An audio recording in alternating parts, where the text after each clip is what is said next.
සම්මා සම්බුදු සරණයි සුපින්වත් ඔබ සැමට. නිරන්තරයෙන් බෞද්ධ ජනතාවගේ හිතසුව පිණිස විවිධ බෞද්ධ වැඩසටහන් ධර්මදේශනා ගෙනෙන ටීවී දිදුල බෞද්ධ රූපවාහිනී නාලිකාවේ මේ පැයට නියමිත උතුම් දායකත්ව ධර්මදේශනය ශ්‍රවණය කිරීම සඳහායි ඔබ අප කවුරුත් මේ සූදානම් වන්නේ.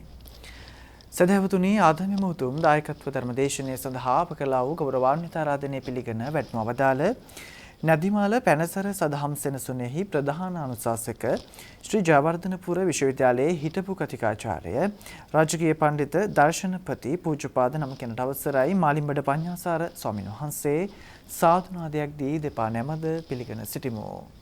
සාදු සාදු සාදු. සදහවතුනි අද මෙම උතුම් දායකත්ව ධර්මදේශනයේ බැතිබර දායකත්වයෙන් කටයුතු කරනු ලබනවා.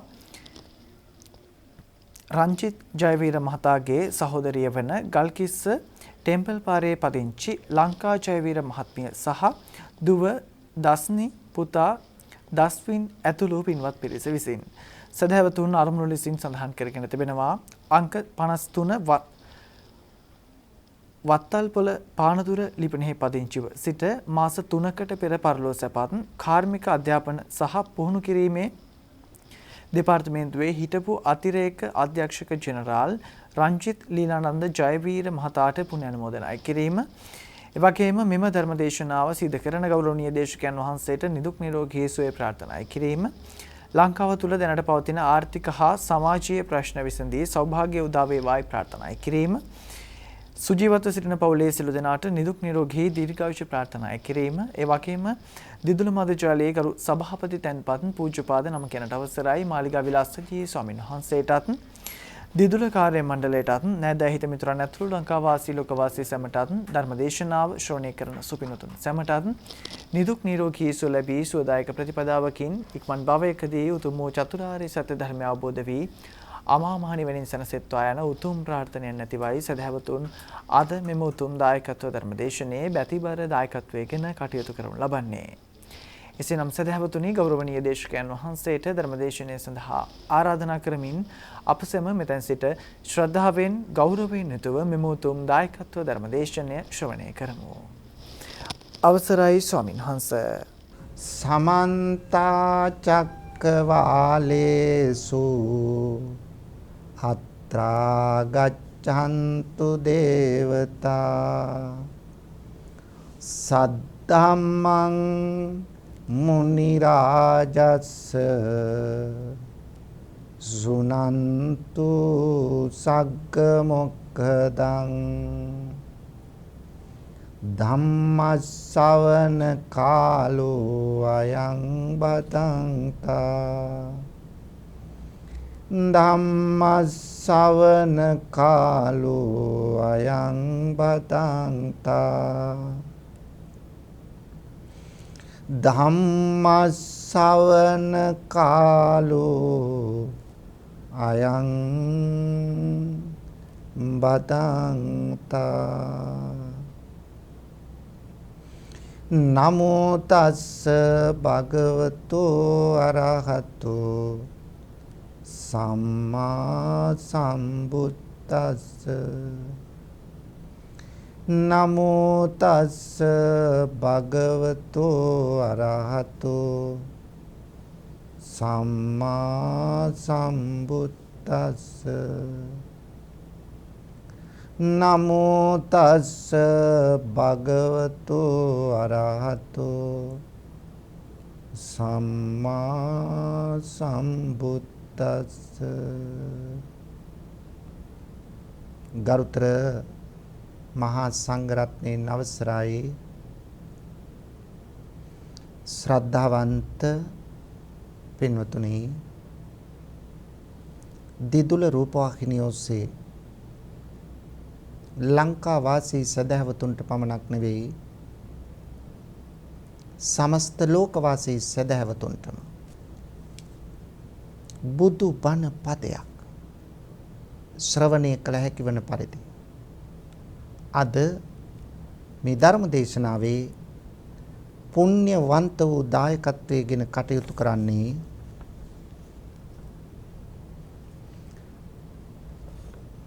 රංජිත් ජයවීර මහතාගේ සහෝදරිය වන ගල්කිස්ස ටෙම්ප්ල පාරේ පදිංචි ලංකා ජයවීර මහත්මිය සහ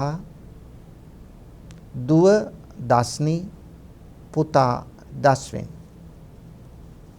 මේ පවුලේ පින්වතුන් එකතු වෙලා තමයි මේ උදාරතර මහා පින්කම සඳහා දායකත්වයෙන් කටයුතු කරන්නේ. ලංකා ජයවීර මහත්මිය අපි බොහෝම හිතවත් නොවන කෙනෙක්. ආගමට දහමට පුදුම ලැබියාවෙන් සමාජ සේවයට අප කැප වෙලා කටයුතු කරන ගුණවත් මහත්මියක්. අසරණ අයට අප්‍රමාණ ලෙස පිහිට වෙන. රෝගීන් වෙනුවෙන් බොහෝ කැපවීමෙන් කටයුතු කරන. විහාරස්ථාන දියුණු කිරීම සඳහා තම කල්යාණ මිතුරන් පිරිසකුත් හදාගෙන උදව් උපකාර කරන ගුණවත් මහත්මියක්. අප විහාරස්ථානය සකස් කරගෙන යන්නේ අලුතින්. තව බොහෝ වැඩ කොටසක් තියෙනවා. අපි ඉදිරියේදී බලාපොරොත්තු වෙනවා අඩි 40ක් පමණ උස බුද්ධ ප්‍රතිමාවක් නිර්මාණය කරන්න. අපි දැනට ඒකට අරමුදලක් මේ දිනවල සකස් කරගෙන යනවා. මේ ලංකා ජයවීර නෝනා මහත්මිය අප විහාරස්ථානයේ වැසිකිලි පද්ධතිය සකස් කිරීම සඳහා අත්‍යවශ්‍ය අංගයක් පන්සලකට ඒ සඳහා විශාල දායකත්වයක් ගත්තා. තම යාළු හිතවත් පිරිසත් එකතු කරගෙන විශාල දායකත්වයක් ගත්තා.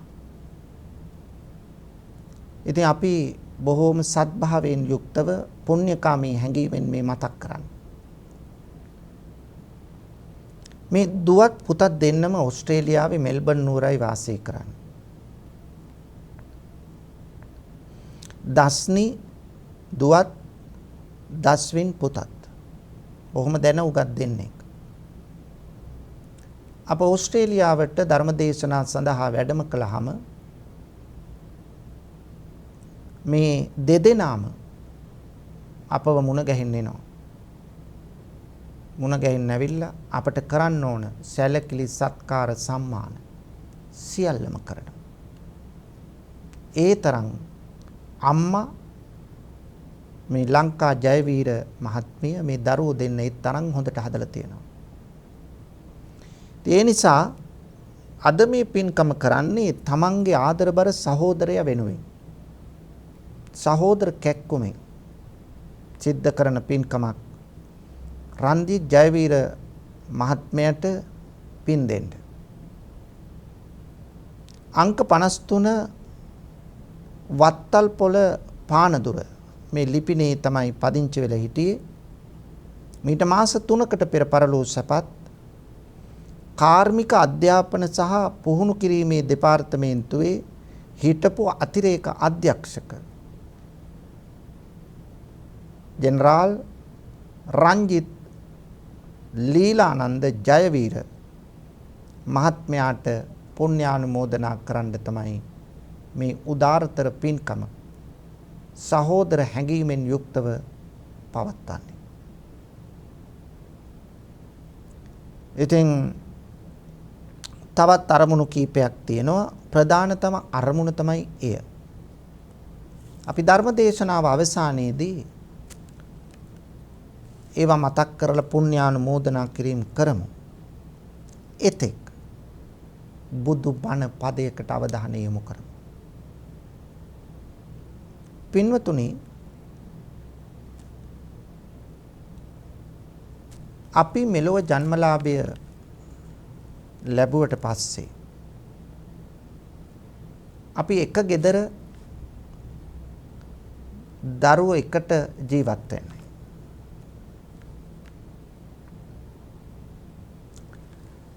එතකොට කොයිතරම් සහෝදරත්වයක් තියෙනවද කියලා බලන්න. විවාහ කිවිස ගන්න කලින් අප්‍රමාණ සහෝදරත්වයක් තියෙනවා. නමුත් බොහෝ පවුල්වල විවාහ කිවිස ගත්තට පස්සේ ඒ තියෙන සම්බන්ධය බිඳිලා යනවා. ගෙදර ඉන්න පුතාලා වෙනත් කාන්තාවන් තමයි ආවාහ කරගන්නේ. ගෙදර ඉන්න දුවලා වෙනත් පුරුෂයෝ තමයි ආවාහ කරගන්න නැත්නම් විවාහ වෙන්නේ. එතකොට එක එක්කෙනාගේ අදහස් සුදහස් සිතුම් පැතුම් වෙනස් වෙනවා. සමහර අය හොඳ පරිසරයක සහෝදරත්වයෙන් හැදුනහම විවාහ වුණා කියලා නෑ, සහෝදරත්වය අකණ්ඩව දිගට පවතිනවා. නමුත් සමහර පවුල්වල සහෝදරත්වයේ සුණු විසුණු වෙලා යනවා. 90%ක් එහෙමයි. බෞද්ධ හැඟීමෙන් අපි කටයුතු කළා කියලා කිව්වට හුඟක් තැන්වල එහෙමයි. මං කීප වතාවක් මතක් කරලා තියෙන සත්‍ය තොරතුරු.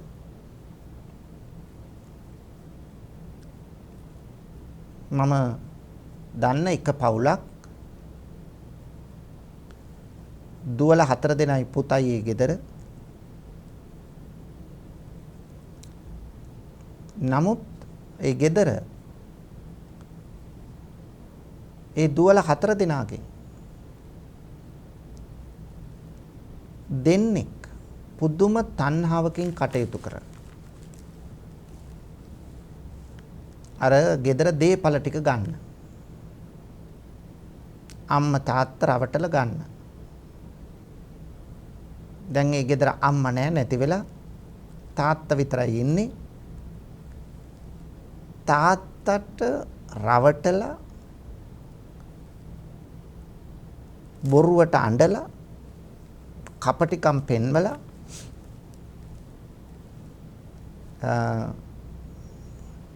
ඒ ගෙදර තුන්වෙනි දුව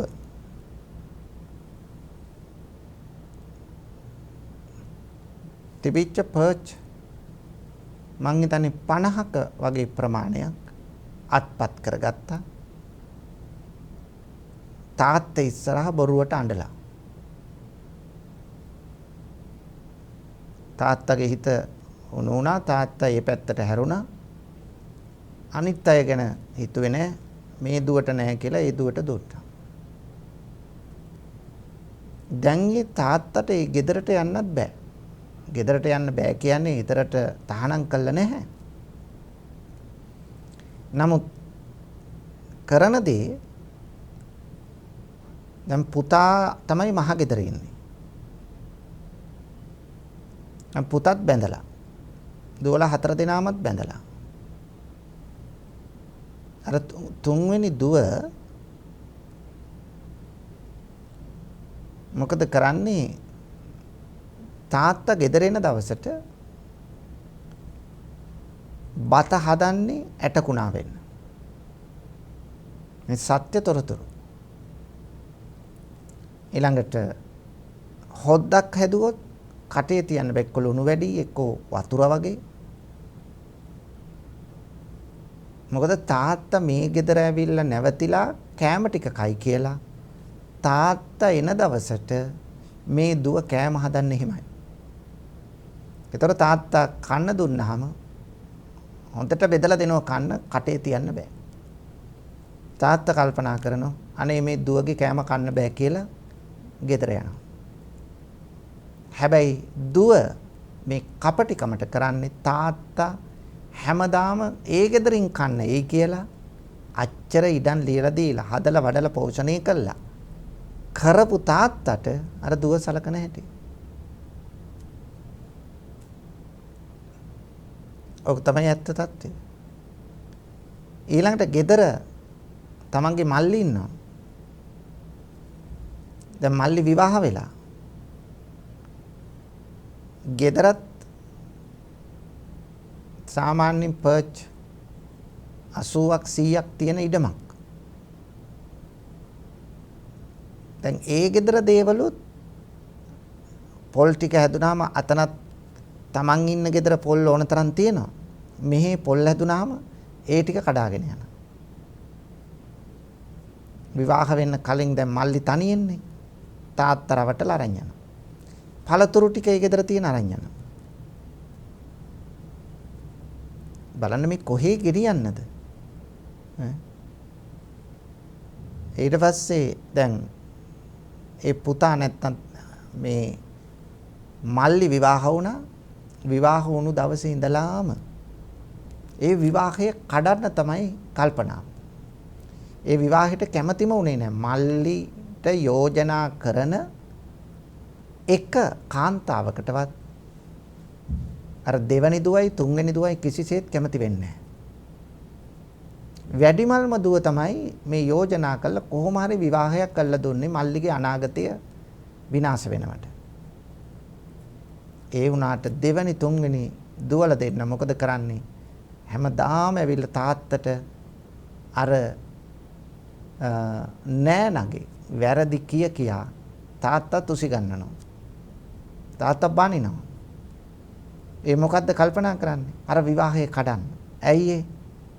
අර gedara තියෙන රබුටන් ටික, මැංගෝස් ටික, එහෙම නැත්නම් හැදෙන පොල් ටික, මඤ්ඤොක් කල ටික මේ ටික අරන් යන්න. හරිම කනගාටුයි පින්නතුනි. මේකද සහෝදරත්වය.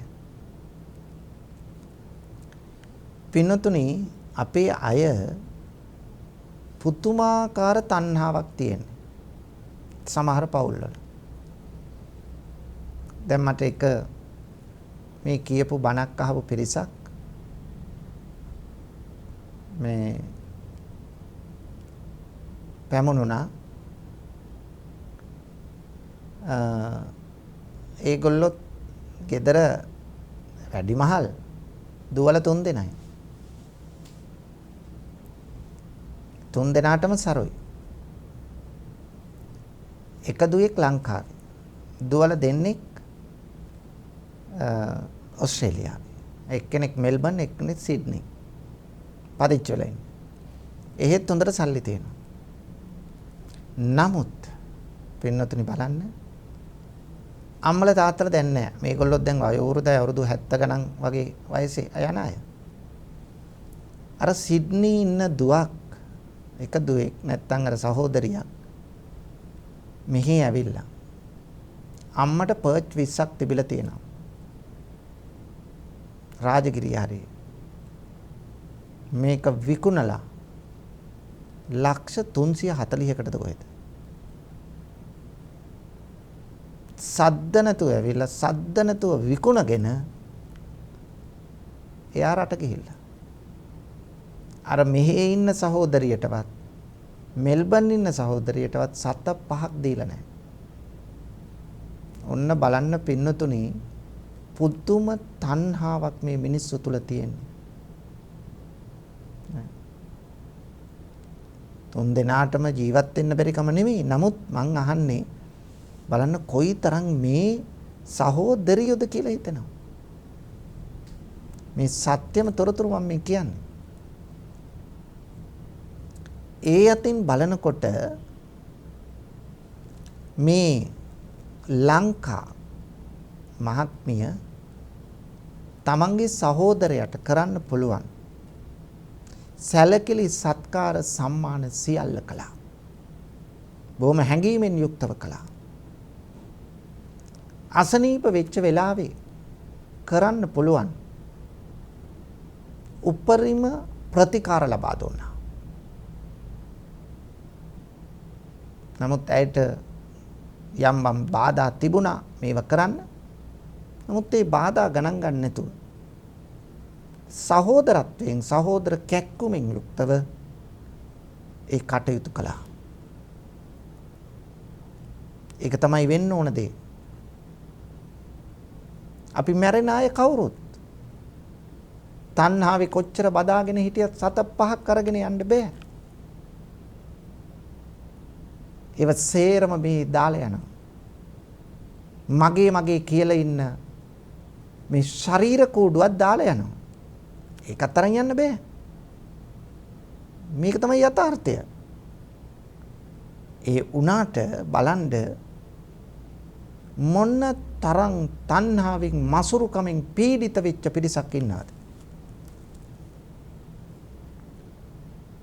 සමහර අය ඉන්නෝ පින්නතුනි විවාහ ගිවිස ගන්න. විවාහ ගිවිස ගත්තට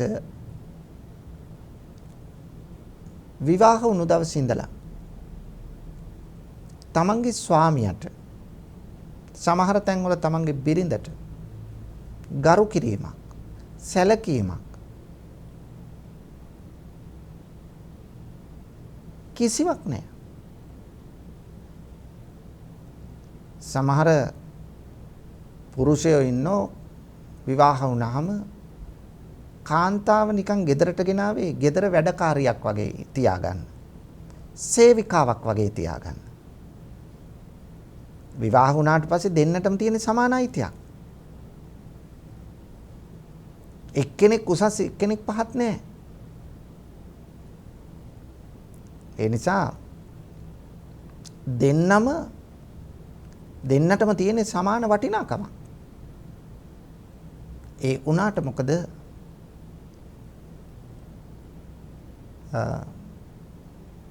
පිරිමියා විශේෂයි කාන්තාවට එච්චර වටිනකමක් ඕන නැහැ. ගෙදර වැඩියෙන් වැඩ කරන්නේ කාන්තාව. හැබැයි තුට්ටුවකට ගණන් ගන්න. සැලකිල්ලක් නැහැ. සමහර ගෙවල් වල ඒකේ අනිත් පැත්ත. විවාහ වුණාට පස්සේ තමන්ගේ ස්වාමියාට කොන්ද කෙලින් තියාගෙන වැඩ කරන්න ඉඩ දෙන්නේ නැහැ. එයා අසරණ කරනවා. එයාගේ කොන්ද කඩනවා. කසේරුකාවක් තියාගෙන වැඩ කරන්න දෙන්නේ නැහැ.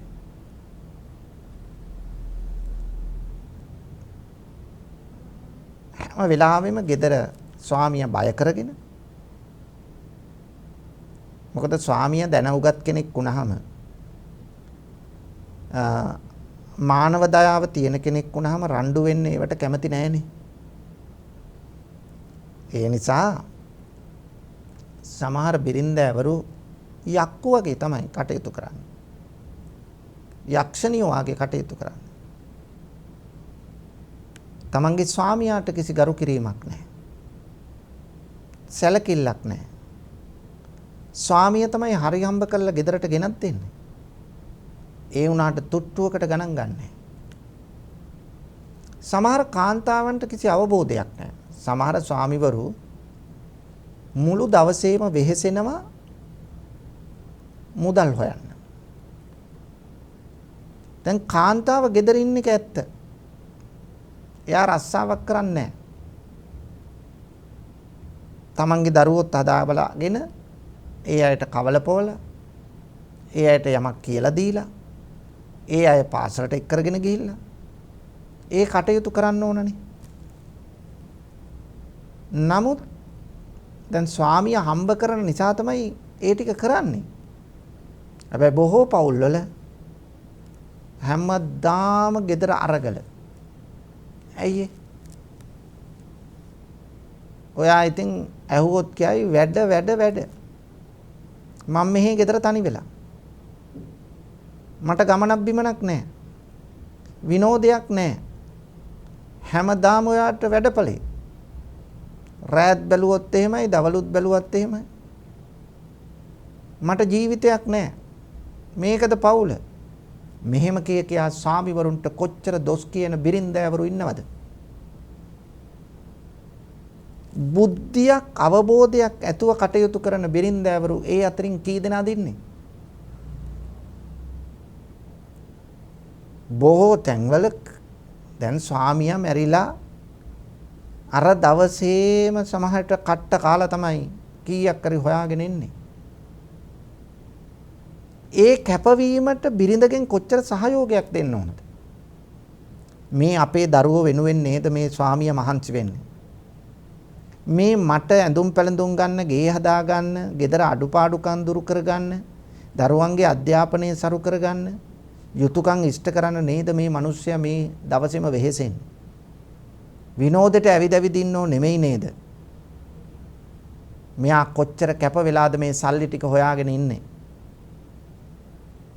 මමත් ඒකට මගේ සහයෝගය දෙන්න ඕන නේද කියලා හැඟීම ඇති වෙන්නේ කීයෙන් කී දෙනාද? බොහෝ බිරින්දෑවරු කරන්නේම ආත්මාර්ථකාමී පටු ආකල්පයෙන්. කොච්චර කන්න ගෙනත් දුන්නත් හොඳ නැහැ. කොච්චර ඇඳුම් ගෙනත් දුන්නත් හොඳ නැහැ.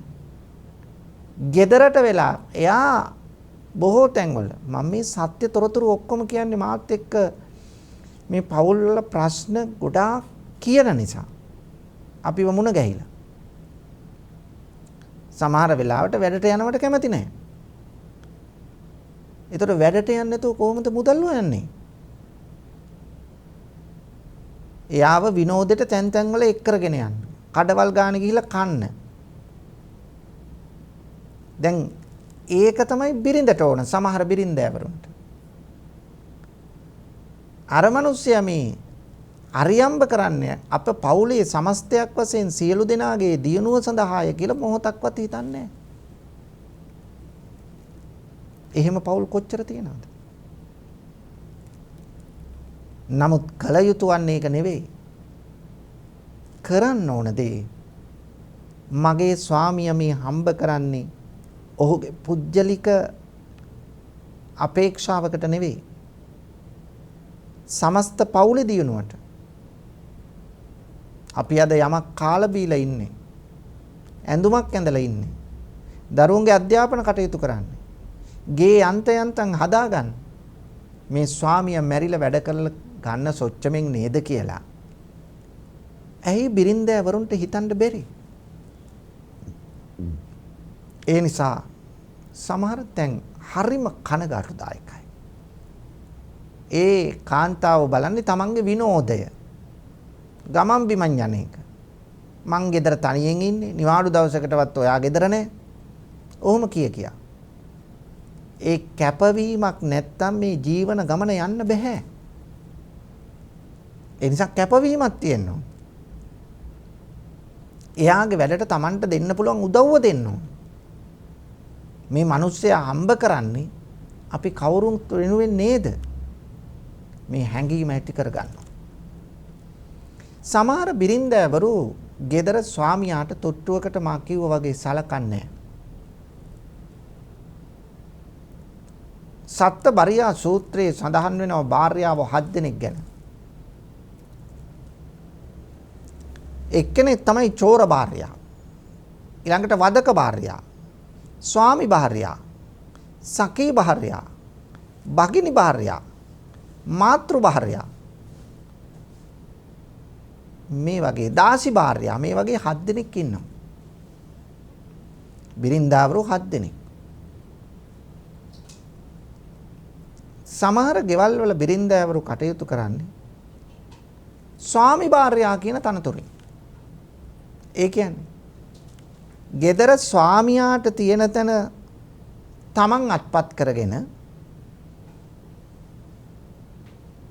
ගෙදර ස්වාමියා බිරිඳ කළා බිරිඳ ස්වාමියා වෙනවා. එතකොට කට හොල්ලන්න බෑ.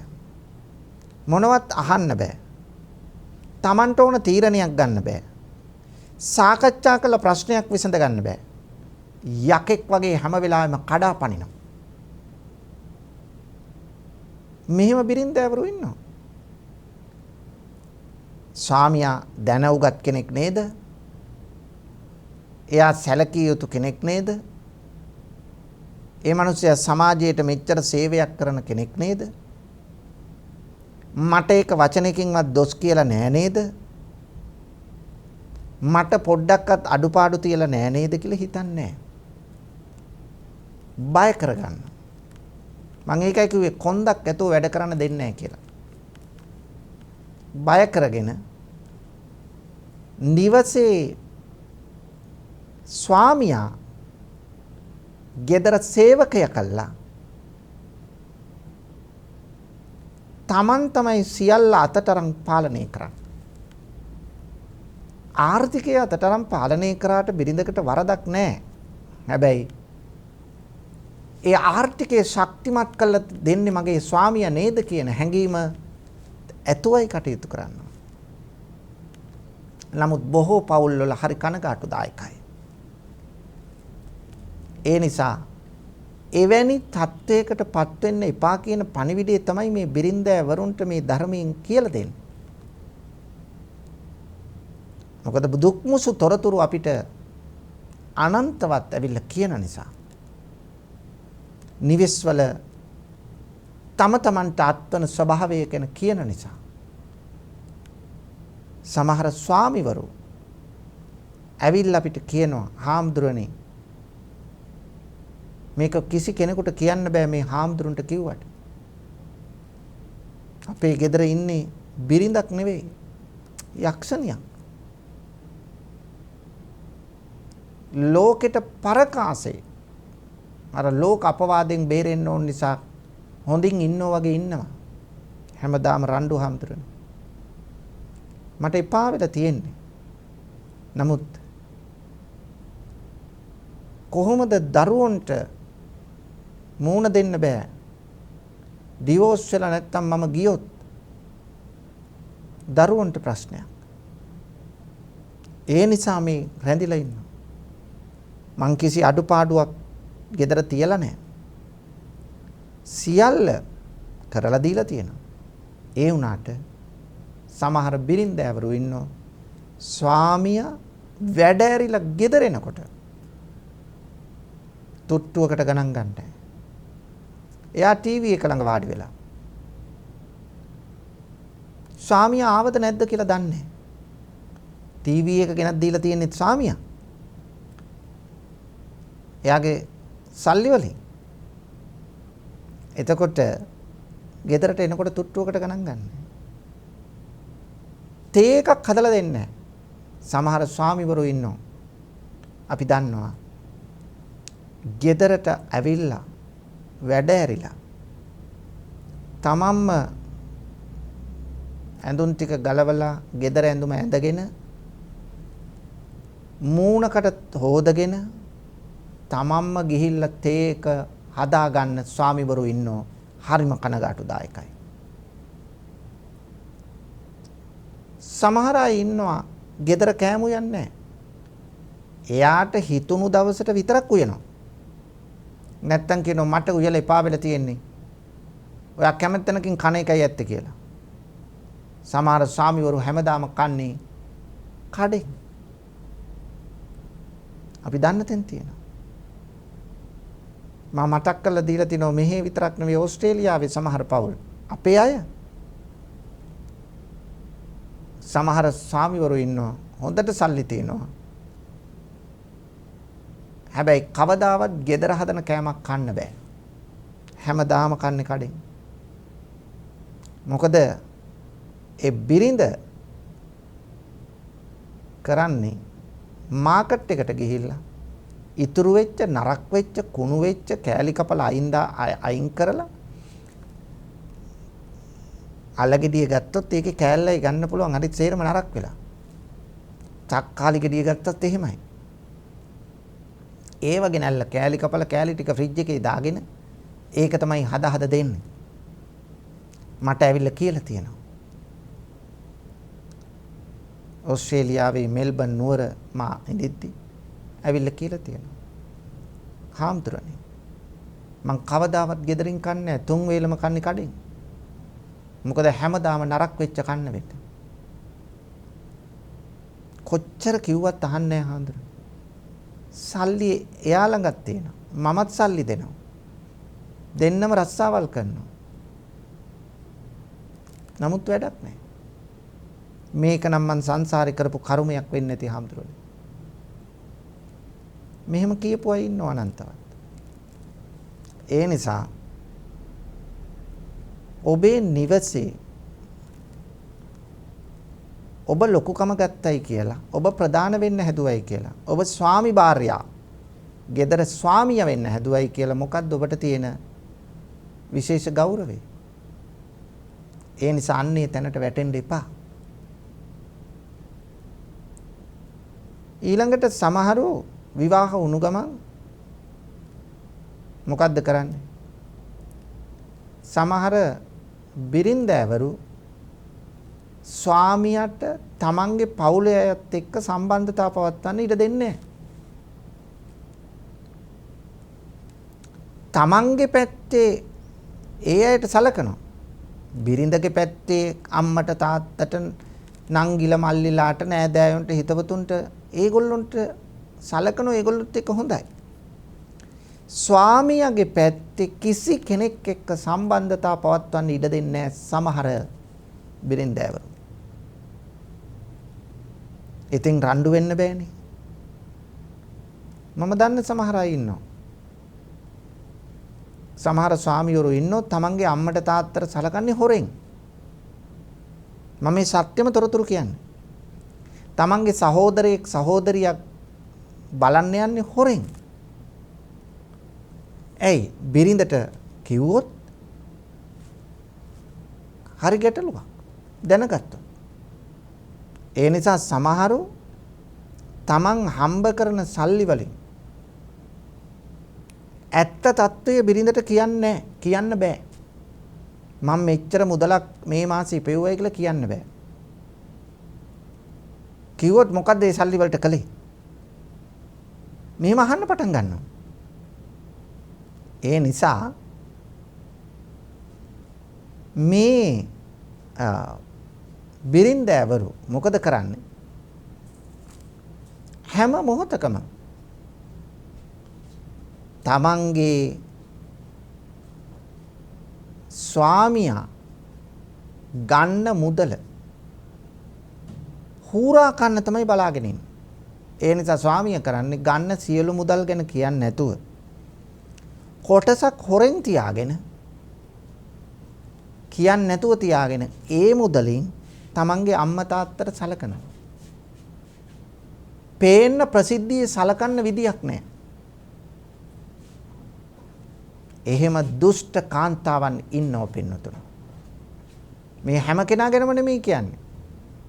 ඔබ වරදවා මා ගැන තරහක් ඇති කරගන්න එපා. මේ ඇත්ත කියන්නේ. මොකද සමහර දුෂ්ට කාන්තාවෝ වගේ ඉන්නවා. ඒතර ස්වාමියාට තමන්ගේ සහෝදරයෙක් බලන්න යන්න බෑ. සහෝදරියක් බලන්න යන්න බෑ. සහෝදර සහෝදරියෙකුට කතා කරන්න බෑ. දුරකථනෙන් කතා කරන්න බෑ. නේ? අම්මා තාත්තා බලන්න යන්න බෑ. මෙවැනි තැනකට ඇදලා දාලා තියෙනවා. චෛවැනි තැනකටපත් වෙන්න එපා. මේ කරුණ කියන්නේ ඒකයි, තරහෙන් නෙවෙයි. එවැනි තැනකටපත් වෙන්න එපා. ඔබේ බිරිඳ හිතන්න ඕන තමන්ගේ අම්මා තාත්තා තමන්ට ලොකු නම්, තමන්ගේ සහෝදර සහෝදරියෝ තමන්ට ලොකු නම්, ඒ වගේ තමයි ස්වාමියාටත්. ස්වාමියා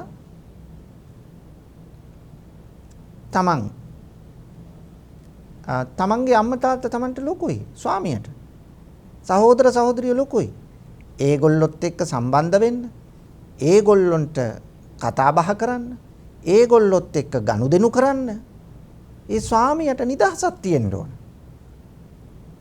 හැබැයි සමහර පවුල් වල ඉන්නෝ දරුවෝ,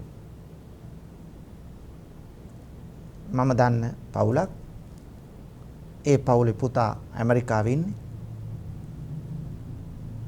මේ අම්මට තාත්තට හොඳට සල්ලි මිල මුදල් තියෙනවා.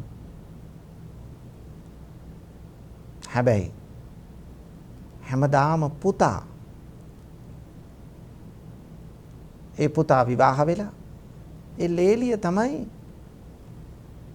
මේ ගෙදරට කතා කරලා තොරතුරු විමසන්නේ. මේ මාසේ මොනවද අවශ්‍ය? බඩු ලිස්ට් එක එවන්න කියනවා ඇමරිකාවට WhatsApp කරලා. මේ මාසේ මොනවද අම්මලාට ඕන? ඒ කියන්නේ නැන්දට මාමට මොනවද ඕන? ගෙදරට අවශ්‍ය කරන භාණ්ඩ 10ක් ලිව්වොත් ඒ භාණ්ඩ 10 විතරක් නෙවෙයි 20ක් 10 වෙනුවට 20ක් ඇතුළත් කළා. මෙහි සුපර් මාකට් එකකට දන්වල කතා කළා ගෙදරට බඩු ටික ඩිලිවර් කරනවා. බලන්න ඒ වගේ යහපත් ලේලිලා ඉන්නවා. එතකොට තමන්ගේ අම්මට තාත්තටත් ඒ විදියටම බඩු යවනවා. එතකොට පුතා සහ තමන්ගේ බිරිඳ ලේලිය අර අම්මලා තාත්තලා 4 දෙනා ගැනම ලේලිය බලන්නේ. පුතාට බලන්න දෙයක් නැහැ. එච්චර හොඳ ලේලිවරු ඉන්නවා. හරිම සතුටුදායකයි. මොකද පින්නතුනි අපි අරගල කරයි. අපි කුහකකම් කරාය. අපි ඊර්ෂ්‍යාකම් කළාය. ಗುಣමකුකම් කළාය කියලා අපි නොමැර ඉන්නවද? මැරෙනවා. ඒ නිසා ඉන්න කාලේ හොඳට එකිනෙකත් එක්ක හිත දිනාගෙන මගේ ස්වාමියට මං කරන්න පුළුවන් සැලකිලි සත්කාර සම්මාන කරන්න ඕන. මගේ බිරිඳට මට කරන්න පුළුවන් සැලකිලි සත්කාර කරන්න ඕන. ස්වාමියා තමන්ගේ පවුලට සැලකුවට මම ඒවට හරස් කපන්න හොඳ නැහැ. මමත් මැදිහත් වෙලා ඒ කරන්න පුළුවන් සැලකිලි කරන්න ඕන. මගේ පැත්තට සලකනෝ වගේම ස්වාමියාගේ පාර්ශවයට. ඒ නිසා සමහර පවුල් වල ඉන්නව පින්නතුනි පුදුම අවබෝධයෙන් කටයුතු කරන බිරින්දෑවරු. මම දන්න එක පවුලක් ඉන්නව නුගේගොඩ. දරුවෝ 3 දෙනෙක් ඉන්නවා. සුප්‍රසිද්ධ ඒ මහත්මයා මම නංගන් කියන්නේ. එතුමාට දරුවෝ 3 දෙනෙක් ඉන්නවා. පුතාලා දෙන්නයි දුවයි. පුතා ඇමරිකාවේ සේවය කරන්නේ. අනිත් දුවයි පුතයි ඉන්නේ ඕස්ට්‍රේලියාවේ මෙල්බන් නුවර. දැන් මේ තාත්තට හොඳට සල්ලි තියෙන කෙනෙක්. දරුවෝ 3 දෙනා තාම හොඳයි. තාම ගුණවත්. අම්මට තාත්තට කිසිම යැපීමක් අවශ්‍ය නැහැ. හැබැයි පින්නතුනි ඒ දරුවෝ 3 දෙනා තමයි හැමදාම කතා කර මොනවද ඕන? ගෙදර උයන්න මහන්සි වෙන්න එපා. ගෙදර වැඩ කරන්න කෙනෙක් ඉන්නවද? එයාට අම්මලා සල්ලි ගෙවන්න ඕනේ නැහැ, තාත්තලා සල්ලි ගෙවන්න ඕනේ, අපි සල්ලි දාන්නම්. ගෙදර සුද්ධ පවිත්‍ර කරන්න කෙනෙක් ගෙන්න ගන්න එයාට අපි සල්ලි ගෙවන්න.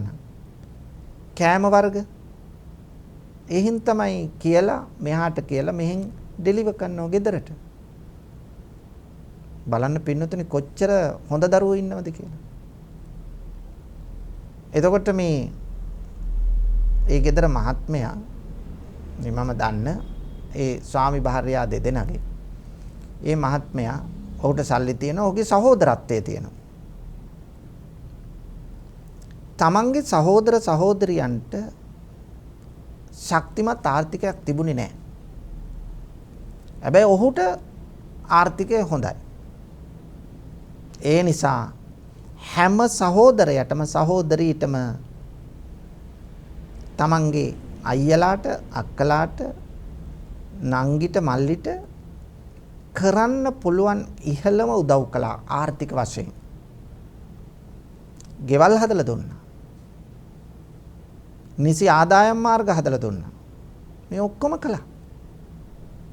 කවදාවත් ඒ බිරිඳ එක වචනයක්වත් කිව්වේ නැහැ. ඒ බිරිඳ ඒවට හරස් කළේ නැහැ. පොඩි ගණන් වලින් නෙමෙයි ලක්ෂ ගණන් වලින් ඔක්කොම උදව් කළේ.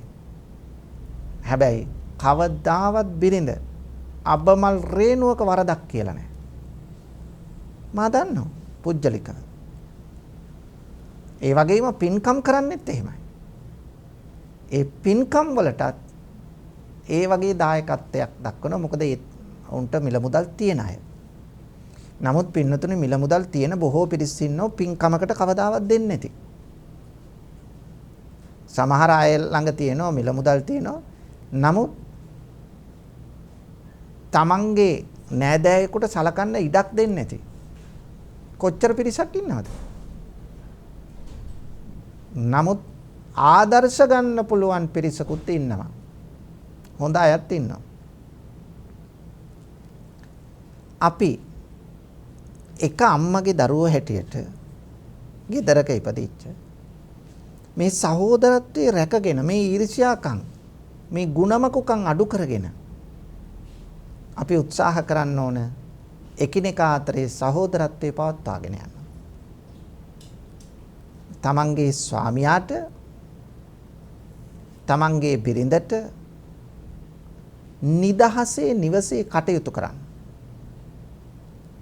තමන්ගේ නෑදෑයෝ ඇසුරු කරන්න. සහෝදරකම් පවත්වන්න.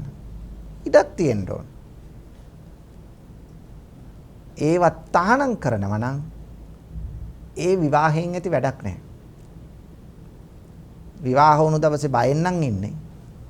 විවාහ වුණු දවසේ ඉඳලා කලකිරීමෙන් නම් ඉන්නේ.